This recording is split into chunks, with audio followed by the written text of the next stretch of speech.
La peste, por Albert Camus, capítulo 2, parte 12.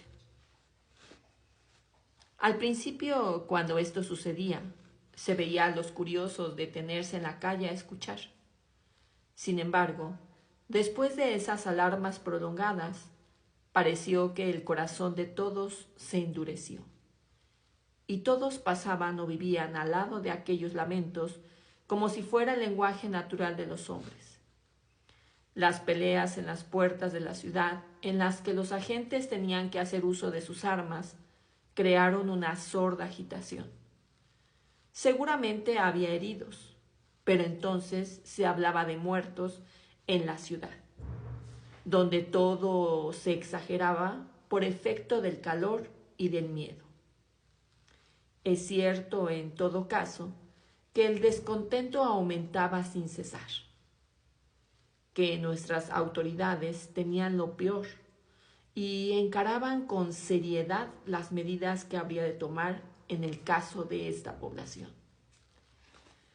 Mantenida bajo el azote, llegará a sublevarse. Los periódicos publicaron decretos que renovaban la prohibición de salir y amenazaban con llevar a prisión a los infractores. Había patrullas que recorrían la ciudad.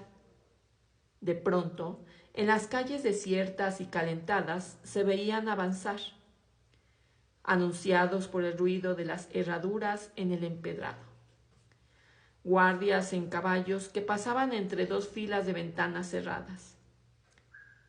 Cuando la patrulla desaparecía, un pesado silencio receloso volvía a caer sobre la ciudad amenazada. A veces centelleaban los escopetazos de los equipos especiales, encargados por una disposición vigente de matar los perros y los gatos que podían propagar las pulgas. Estas detonaciones secas contribuían a tener en la ciudad en una atmósfera de alerta. En medio del calor y del silencio, para el corazón aterrorizado de nuestros compatriotas, todo tomaba una importancia cada vez más grande. Los colores del cielo y los olores de la tierra que marcan el paso de las estaciones eran, por primera vez, sensibles para todos. Cada uno veía con horror que el calor favorecía la epidemia y al mismo tiempo cada uno veía que el verano se instalaba. El grito de los vencejos en el cielo de la tarde se volvía más agudo sobre la ciudad. Ya no estaban en proporción con los crepúsculos de junio que hacen lejano el horizonte de nuestro país. Las flores ya no llegaban en capullo a los mercados. Se abrían rápidamente y después de la ventana de la mañana, sus pétalos alfombraban las banquetas polvorientas. Se veía claramente que la primavera se extenuaba, que se prodigaba, en miles de flores que estallaban por todas partes a la redonda, y que ahora iban a adormecerse, a aplastarse lentamente bajo el peso doble de la peste y del calor. Para todos nuestros compatriotas, este cielo de verano, estas calles que palidecían bajo los matices del polvo y del tedio, tenían el mismo sentido amenazador que la centena de muertos que pesaba sobre la ciudad cada día. El sol incesante, esas horas con sabor a sueño y a vacaciones no invitaban, como antes, a las fiestas del agua y de la carne. Por el contrario, sonaban a hueco en la ciudad, cerrada y silenciosa. Habían perdido un reflejo dorado de las estaciones felices. El sol de la peste extinguía todo color y hacía huir toda alegría. Esta era una de las grandes revoluciones de la enfermedad. Todos nuestros compatriotas recibían siempre el verano con alegría. La ciudad se abría entonces hacia el mar y desparramaba su juventud por las playas. Este verano, por el contrario, el mar tan próximo estaba prohibido y el cuerpo no tenía derecho a sus placeres. ¿Qué hacer en estas condiciones? También Thoreau da una imagen perfecta de lo que era nuestra vida de entonces. Él seguía en sus apuntes los progresos de la peste. Anotó que una fase de la epidemia fue señalada por la radio cuando, en vez de anunciar cientos de defunciones por semana, empezó a dar las cifras de 92, 107 y 120 al día. Los periódicos y las autoridades quieren ser más listos que la peste. Se imaginan que le quiten algunos puntos porque 130 es una cifra menor de 910. Evocaba también aspectos patéticos o espectaculares de la epidemia, como el de una mujer que, en un barrio desierto, con todas las persianas cerradas, abría bruscamente una ventana cuando él pasaba y lanzaba 2 gritos enormes antes de cerrar las persianas sobre la oscuridad espesa del cuarto. Además, registró que las pastillas de menta habían desaparecido de las farmacias, porque mucha gente las llevaba en la boca para evitar un contagio eventual.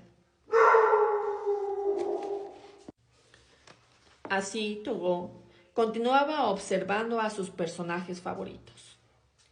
Por él supe que también el viejecito de los gatos vivía la tragedia. Una mañana, en efecto, se oyeron disparos y, como decía Thoreau, el plomo escupido sobre los gatos mató a la mayor parte y aterrorizó a los otros, que habían huido de la calle. Ese mismo día el viejecito salió al balcón a la hora de siempre. Demostró cierta sorpresa. Examinó los confines de la calle y se resignó a esperar al tiempo que dio unos golpecitos con la mano en el barandal del balcón. Después de esperar un rato y de haber dejado caer unos pedacitos de poco de papel, se metió en su cuarto, volvió a salir después y al cabo de cierto tiempo desapareció bruscamente, cerrando tras de sí con cólera las puertas y las ventanas. En los días siguientes se repitió la misma escena y se podía leer en los rasgos del viejecito una tristeza y un desconcierto cada vez más notorios. Una semana después, Thoreau esperó en vano la aparición cotidiana.